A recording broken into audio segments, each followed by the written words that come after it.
So as an introduction to circular motion, where we're looking at the ideas of frequency and period, I bring this out and I give the pupils a stopwatch and I say time how long it takes to go around. We write some numbers on the board, say it's 4.2 seconds, and I say, well, what does 4.2 seconds represent? And they go, well, it's time. And I write, well, how do I write time? And they say, well, baby T. So I write baby T on the board and I say, actually, it's not baby T, that's wrong.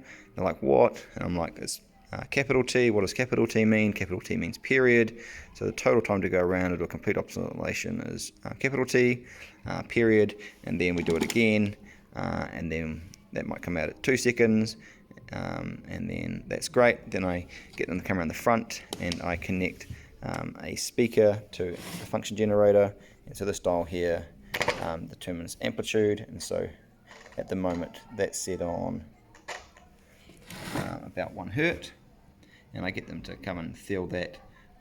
I actually start a little bit lower than 1 hertz. I start about half a hertz, so then they can still measure it with a stopwatch, and then they say, well, that took 2 seconds, and I go, well, this machine says it's 0.5, and so there's a relationship. Frequency is 1 over period, and then I move it up to 1 hertz, and measure the time period, and then I slide the amplitude down, put it up a notch, go back to that 1 hertz, and they can get to hear a bit of a sound, and then I go, twice, can you measure that with a stopwatch? Well, it's 0.5 seconds, 1 divided by 0.5, and then we slowly move up. The ping pong balls don't really serve any purpose except to see that it's vibrating, and then they can come and put their hands up. At about 20 hertz is a really good kind of frequency for feeling stuff.